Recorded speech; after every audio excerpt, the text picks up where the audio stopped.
दोस्तों, आप सभी ने ये अक्सर सुना ही होगा कि मनुष्य को उसके अच्छे बुरे कर्मों का फल भोगना ही पड़ता है।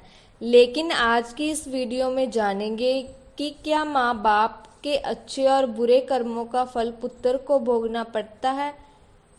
क्या तो अच्छे और बुरे कर्मों का फल उनकी औलाद को मिलता है और उन्हें भोगना पड़ता है। तो दोस्तों, आज की वीडियो बहुत ही महत्वपूर्ण और ज्ञानवर्धक होने वाली है, तो कृपया वीडियो में अंत तक ज़रूर बने रहें। तो चलिए कहानी को शुरू करते हैं। एक समय की बात है, एक महान तपस्वी अपने आश्रम में रहता था। एक दिन उसकी पत्नी ने पूछा, स्वामी, क्या माता पिता के अच्छे और बुरे कर्मों का फल उनकी संतान को भोगना पड़ता है?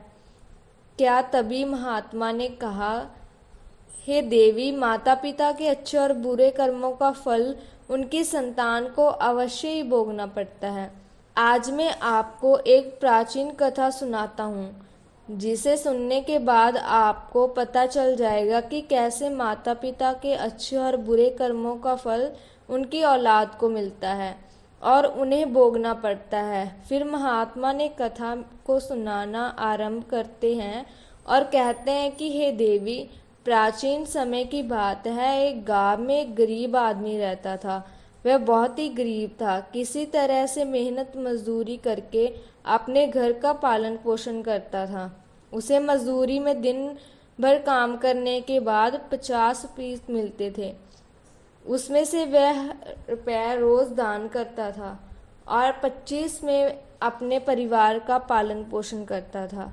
इस प्रकार कुछ समय बीतने के बाद उसके घर में एक लड़के का जन्म हुआ। उस गरीब आदमी के परिवार में अब कुल 3 सदस्य हो गए, दोनों पति पत्नी और एक लड़का। अब धीरे धीरे उनके पालन पोषण में उस आदमी को समस्या होने लगी, क्योंकि इधर दिन प्रतिदिन महंगाई बढ़ती जा रही थी।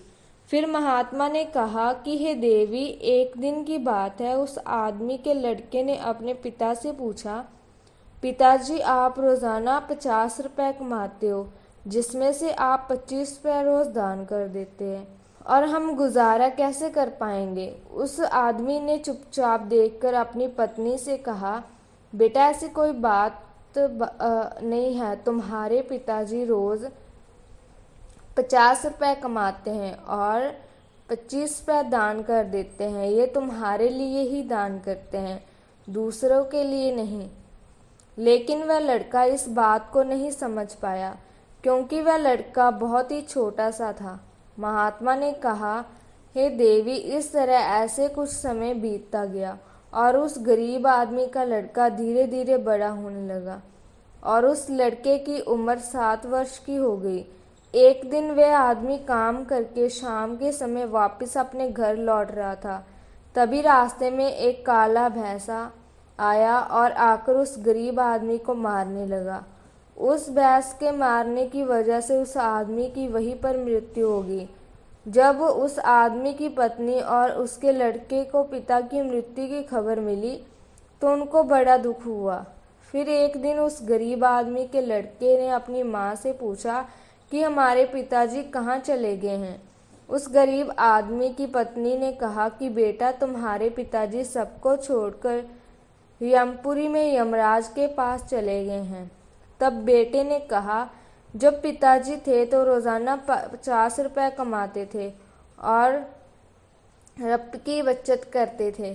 हमारा पालन पोषण उसी 25 रुपए में करते और बाकी के रुपए वह दान कर देते थे। अब हमारा पालन पोषण कैसे होगा? कैसे हमारा पेट भरेगा? फिर माँ ने अपने बेटे से कहा, बेटा, जिस घर में गरीबी होती है तो देखने में तुम बड़े ही मुकुमार और कोमल लग रहे हो। फिर उस लड़के ने कहा कि मैं एक गरीब आदमी का बेटा हूँ और मैं यमराज के पास अपने पिताजी को लाने के लिए जा रहा हूँ। फिर उस किसान ने कहा कि तुम यमराज के से मेरा एक प्रश्न पूछ कर आना, क्योंकि मैं चलते हुए राहगीरों की प्यास बुझाने के लिए कई सालों से यहाँ पर एक बावरी खुदवा रहा हूँ, लेकिन इसमें अभी तक पानी नहीं निकल रहा। मैंने अपने पूर्व जन्म में ऐसा कौन सा पाप किया था जिस कारण से इस बावरी में अभी तक पानी नहीं निकला। मैंने इसमें बहुत सारे पैसे भी खर्च कर दिए हैं, इसका क्या कारण है। उस लड़के ने कहा, ठीक है, मैं यमराज से आपका ये प्रश्न पूछ कर आऊँगा। महात्मा ने कहा, हे देवी। इतना कहकर वह लड़का वहाँ से आगे की ओर चलने लगा। चलते चलते रास्ते में उसे एक बहुत बड़ा तालाब मिला। फिर वह लड़का तालाब के किनारे गया और पानी पीने लगा। तभी उस तालाब में से तैरती हुई एक बत्तख आई और कहने लगी, बेटा तुम कौन हो और कहाँ जा रहे हो। तब उस लड़के ने कहा, मैं गरीब आदमी हूँ, मैं गरीब आदमी का बेटा हूँ और मैं यमराज के पास मेरे पिताजी को लाने जा रहा हूँ। महात्मा ने कहा, हे देवी। उस लड़के की बात सुनकर उस बत्तख ने कहा कि बेटा तुम यमराज से मेरा एक प्रश्न पूछ कर आना। कई वर्षों से मैं इस तालाब में भटक रही हूँ, मेरी 7 पीढ़ियाँ गुजर गई हैं, परंतु मैं अभी तक इस तालाब में रही हूँ। मैंने अपने पूर्व जन्म में ऐसा कौन सा पाप किया था जिसके कारण मुझे इस यौन से मुक्ति नहीं मिल पा रही है, इसका क्या कारण है। तब उस लड़के ने कहा, ठीक है, मैं यमराज से तुम्हारा ये प्रश्न जरूर पूछ कर आऊँगा। इतना कहकर वह लड़का वहाँ से आगे की तरफ बढ़ने लगा। चलते चलते तालाब से दूसरे किनारे पर पहुँच गया। दूसरे किनारे पर जब वह पहुँचा तो उसने देखा कि एक मरा हुआ बगुला वहाँ पर पड़ा हुआ था। जब वह लड़का उस मरे हुए बगुले को लांप कर जाने लगा तो वह मरा हुआ बगुला कहने लगा, बेटा तुम कौन हो और कहाँ जा रहे हो। उस लड़के ने उसकी आवाज़ सुनकर कहा, मैं एक गरीब आदमी का लड़का हूँ और मैं यमराज से पूछना था कि उस लड़के ने कहा कि मैंने यमराज से तुम्हारा प्रश्न पूछा था। यमराज ने कहा कि तुम पहले बहुत बड़े विद्वान थे, परंतु तुमने किसी को भी अपना ज्ञान नहीं बताया। अब मर गए हो, वे ज्ञान तुम्हारे अंदर ही अंदर खोल रहा है। जब तक तुम अपना ज्ञान किसी को नहीं बताओगे तब तक तुम्हारी आत्मा को शांति नहीं मिलेगी। महात्मा ने कहा कि हे देवी। फिर उस मरे हुए बगुले ने कहा कि बेटा अब ऐसी हालत में मेरे पास ज्ञान लेने के लिए कौन आएगा, तुम मेरा ज्ञान ले लो। फिर उसने उस लड़के को जितना भी उसके पास ज्ञान था वह सारा ज्ञान उस लड़के को दे दिया और ज्ञान देने के बाद तुरंत ही उसकी आत्मा को मोक्ष की प्राप्ति होगी। फिर वह लड़का आगे चलते चलते उसे वही बत्तख मिली। बत्तख ने कहा कि बेटा क्या तुमने यमराज से मेरा प्रश्न पूछा था।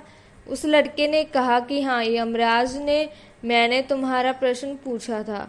उन्होंने कहा कि तुम्हारे अंदर अमृत है, जब तक तुम इस अमृत को किसी को नहीं दोगी तब तक तुम ऐसे ही व्याकुल रहोगी।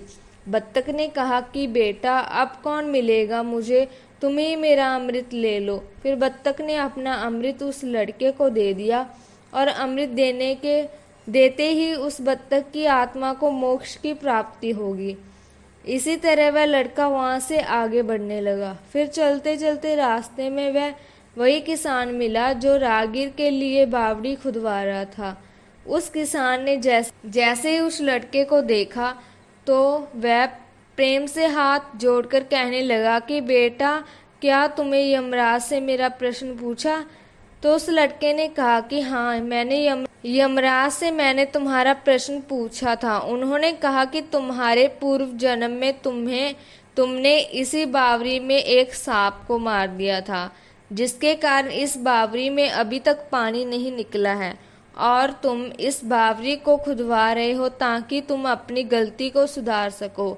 फिर उस किसान ने उस लड़के से कहा कि बेटा तुम मेरे पास से बहुत सारा ज्ञान ले जाओ और इस ज्ञान को दूसरों को बताओ। तुम मेरे कर्जदार हो, तुम मेरा कर्ज चुकाओ और इस बावरी में पानी निकालो ताकि लोग इस बावरी के पानी से अपनी प्यास बुझा सकें। फिर उस लड़के ने कहा कि मैं ऐसा ज़रूर करूँगा।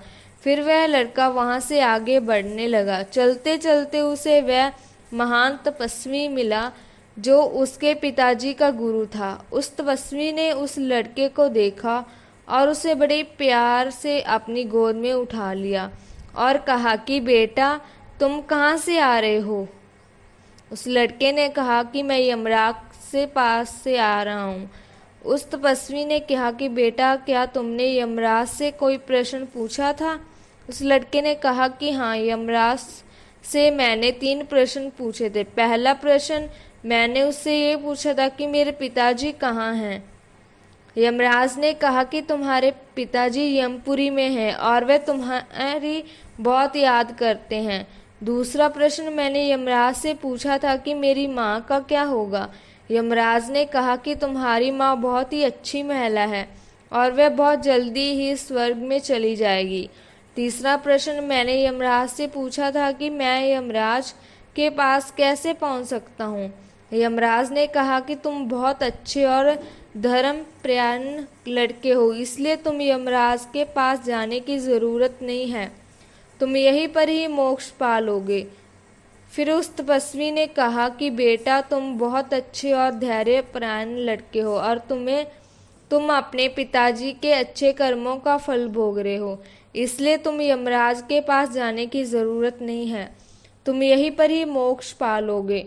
फिर उस लड़के ने कहा कि गुरुजी अब मैं क्या करूं। उस तपस्वी ने कहा कि बेटा तुम अपने पिताजी के अच्छे कर्मों का फल। फिर उस लड़के ने उस तपस्वी को प्रणाम किया और वहां से चला गया। फिर वह लड़के ने अपने घर का रास्ता लिया और जब वह घर पहुंचा तो देखा कि उसकी माँ मर चुकी थी और उसके घर में कोई नहीं था। फिर उस लड़के ने अपनी माँ का अंतिम संस्कार किया और फिर उसके बाद उसने अपने पिता की कब्र पर जाकर उन्हें याद किया और फिर अब उसने अपने जीवन में अच्छे कर्म करने शुरू कर दिए और अंत में वह भी मोक्ष को प्राप्त हो गया। तो दोस्तों ये थी आज की कहानी। वीडियो के अंत तक बने रहने के लिए आप सभी का बहुत बहुत धन्यवाद।